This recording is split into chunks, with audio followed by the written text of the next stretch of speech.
Welcome back to the Chow Challenge series. Today, we pepper.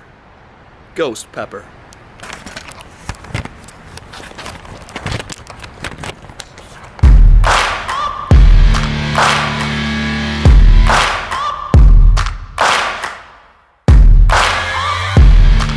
Today we got a special guest. Cousin Mitch is back on the show. We were thinking about doing something with ghost pepper because these are limited time, so we got to do the ghost pepper sandwiches. And I thought, what man on this earth can handle spice? This guy right here. Mitch, welcome to the show. Thank you. Again. Thank you. Good to be here. I'm gonna have to roll up the sleeves on this one. It's gonna be, I feel like it's gonna be a hot day. I love the flannel. Thanks, man. I'm a fan of flannels. You know what time of year it is, right? It's fall. Pumpkin spice lattes and whatever else sounds like Skeletons. Skeletons. Yep. Spooky ghosts. So today's challenge is the ghost pepper challenge. I don't know if there actually exists a challenge, but we're just gonna eat the sandwich. We're gonna enjoy it. We're gonna say, hey, is this hot or not? You know, should you get it or should you not get it? They claim it's ghost pepper, limited time, trying to sell more sandwiches, but is it worth it?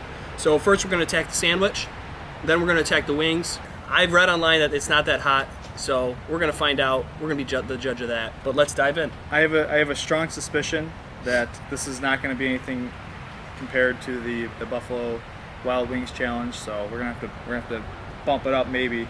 I guess we haven't even sunk our teeth into these, so we don't know yet. But let's sink our little teethers into these guys. But I would like to point out how like photogenic this one is. You get the pickle and the look at that. That's like an advertisement for Popeyes right now. Ding. There it is.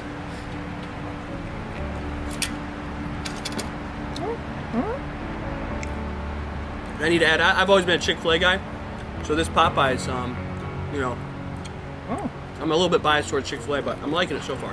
That's pretty solid. So on a scale of 1 to 10, how much do you like spice? I actually really like this one because it's not like killer spice. It's just got it flavorful. This is also the cheese with the bacon. But if you were to, go out, you wouldn't go out of your way to get something spicy. Maybe something like this. Really? Yeah. All right. But like I'm just saying, if there's like a specialty restaurant and all they sell is like spicy food, would you travel there? I'll travel to Popeyes for the ghost pepper. All right, that's fair. I don't know that I would enjoy it, depending on how hot it is. Like those wings, I would not eat the blazing wings before. Yeah, same here. Nothing beats a classic Chick-fil-A sandwich. We're gonna have to test that, the Chick-fil-A versus Popeyes, but that's not what we're testing right now. Right now we're testing how hot is the ghost pepper chicken. Actually, compared to the last video, you're surviving pretty well. What? So on your hotness scale, this is probably, for me, it's probably like a 3. I'm not very hot. No. Even though ghost pepper is like 1,000,000 Scoville units. 1,000,000 Scoville units, this isn't all too hot. No. This is definitely like, the taste is really good. I like it. I think we just need to eat ghost peppers. Oh Lord. That would be a disaster. My stomach would not like me after that. We're gonna do it. Ah. We are? We're gonna have to. There you have it. We're gonna have to eat a ghost pepper. Now I almost bought 2 6-pieces, but I did the math real quick in my head and it was 12, so I just got 1 12. That's actually pretty tasty. I like that. Yeah, it was really good. I would say these are pretty breaded, eh? Yeah. Are those any hotter? I don't even taste the heat on these. Really? It also might be because I'm used to the chicken sandwich, ghost pepper. Oh, my bad. Dang. Dinkeroonie. That's one thing about the breading with Popeyes. It doesn't compare to KFC. KFC's like this soft, soggy type breading. This has always got a crunch to it. I can appreciate the crunch. We'll coin the term, you ready? Cajun crunch. Cajun crunch. How's that? Yeah, I'm not getting much spice from this. Not at all. Alright, so first question for you, Cousin Mitch. What's up? In episode 2, I talked about how every 100 people that subscribe to my channel saves 1 elephant. Now, in the scenario where we save an elephant, we give you this elephant, and you're not allowed to sell it or give it away yourself, what would you do with it? I would train it. I would train it to become a circus elephant. And then I would probably like rent it out to like Circus Olay or something like that. Get a little bit of profit off. Okay. But I'd take care of him very well. And I would treat him as an extension of me. because that's what he deserves. What a guy. What a guy, this guy over here. Yeah. What a guy. Elephants are cute, you know? All right, next question. You walk into a room. The room is every single time you walk into a room, whether it be by yourself or with a crowd of people. And every single time you walk into this room, inside the room, this music plays. It's a single song. What song do you choose? I would say I Ain't Worried by One Republic. For some reason, I have just been loving that song. It's probably because I'm sure a lot of you have seen Top Gun Maverick. That beach scene gives the coolest vibes ever. So I really, I think it's because of that beach scene. That's why I really like that song. Reminds me of Hawaii almost. It's a good song. I think One Republic did the song Run, which I had in my marathon video. Gnomes. What are your thoughts on Garden Gnomes? When I think of Garden Gnomes, I think of Romeo and Juliet, Nomeo and Juliet. And a great movie, great movie. In fact, probably the best Romeo and Juliet version ever. But what do you think about when you think of Garden Gnomes? I mean, if you're into that thing, that's kind of cool, I guess, but not really my thing. Are they your thing? No. What do you think about gnomes? I just love Romeo and Juliet, that's all. Oh, that's it? I just love it. I just love it. All right, that's fair. That's fair. Like I said, man, if it's your thing, it's your thing. No judgment. I'm not judging you. Right. All right, so those wings were not hot at all. I mean, that was pretty much a waste of money. Other than it filled my belly with chicken, but...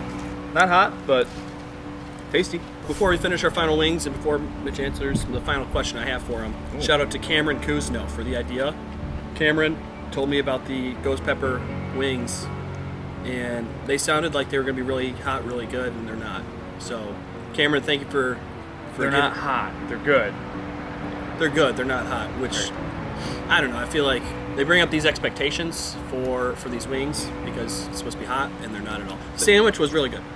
Oh, yeah. Love the sandwich, especially with the bacon and the cheese. I feel like the sandwich was hotter than the wings. They do way hotter. Yeah. Even though it wasn't super hot, but it was way hotter than the wings. Maybe they did screw up. I think so. Like, there's some, like, you can see, like, the oil in there that's spicy, but...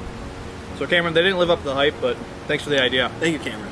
Gotta get something spicier now. Yeah. Actual ghost pepper. Yep. Oh.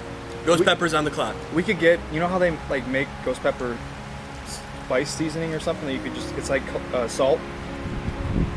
You could just, like, get some wings and shake it on top of the wings. Could do that, but no, we're just gonna eat a ghost pepper. I'm just trying to avoid that, please. Like, my stomach already doesn't like me. Well, this video, people aren't gonna like this video. They're gonna like it because Cousin Mitch is in it, but they're not gonna like this video overall because obviously the ghost peppers failed to perform. What they do want to see is they want to see us suffer, and in order to do that, we have to eat ghost peppers. Good luck getting some emotion out of me. Nick, on the other hand. Right, they want to see me suffer. Yeah, that's what they want to see. That's what the crowd wants to see. I'm more like the baseline, you know? Like, I'm just the comparison. The comparison. You're of a man, and I'm just the wimp. The wimp and the man. I think you're probably like the normal populace when they eat spicy Maybe, food. perhaps. Thank you. It'll make me feel better. Final question, Mitch. And this is my favorite question, so I saved it for last. The best for last. Hot chocolate in Florida in the summer. Ooh. How do you market that? How do you sell that to me? So go ahead. Hit me. Well, I would say it's the tastiest hot chocolate you've ever tried in your entire life. And then I would also list off the ingredients and say all of it's organic, healthy. I would market it as like that's a healthy alternative to coffee. You know, because people still love coffee in very hot environments. So you could also be like, I have caffeine in here, so this will wake you up. So there's a lot of health benefits to this hot chocolate. That's how I would market it. You know, maybe shows like some cool explosions in the scene. Like have maybe still get on there like Jocko. And be like, this is the best hot chocolate you've ever tried. This hot chocolate equals freedom. You got a lot there to unpack. First, The marketing genius. First you said coffee, right? Yeah. Like light coffee or like add caffeine. Yeah. And that makes me think you could also do an iced version of hot chocolate. The iced hot chocolate. You certainly could. You know what? I probably should have started with that one. Wow. So you have an entire plan put together. I was going to say I only have part of a plan. But you have the entire plan ready to go. You could call it a plan. I would give you my plan, but I can't because we make a lot of money on this. Oh, you're good. I could give you part 3B of my plan. Okay. Maybe we'll divulge that later on in the series here. No, I'll just give it to you. Okay. We'll talk about it off camera. Buy 20 of those fake snow machines. Oh, dude. That's part 3B of my plan. It's a 7-step plan. That's actually a really good idea. Yeah. That would really sell hot chocolate in Florida. In the summer. A really, really cold, refreshing beverage. Maybe you could do like a hot chocolate lemonade mixed with some fruit. You know, kind of give that refreshing vibe to it. Because chocolate and strawberries, dude. Yeah. I can't think of a better combination than that. Okay. Yeah. I got a little scared there for a second. Oh, you didn't know where I was going? I just wasn't sure that was a good idea. Yeah, but The hot chocolate and what else did you say? Fruit and fruit. what was that? You said something else. It was a type of fruit. But you didn't say strawberry. But when you said strawberry, it made sense. Maybe I said lemonade. You said lemonade. Yeah, when you said lemonade and hot chocolate, that one scared me a little bit. But that sounds like something to try When I went to Italy, they love lemons over there, so that would probably be a good marketing. with their hot chocolate. Well, they just love lemons in general. So maybe that could be like international. All right. In summary, this is not hot wings. Don't get the wings. Get the sandwich though. The sandwich is good. Do you have any final thoughts, cousin Mitch? I was a little scared before I came into this challenge, but when you were here, it calmed me down. We got through this together, and yeah, these didn't live up to the hype at all. But you know, thanks again, Cameron. These were a treat. I do love free food, so anytime Nick wants to bring some food onto the channel, I will eat it, whether it's spicy or not. I'm there for the challenge. Wow, that's gonna be a clip in and of itself. Ready? Thank you, Cameron. Ring drop. Thank you, cousin Mitch. He's ready for the ghost pepper because he'll eat anything. Stay classy, Detroit. Stay classy.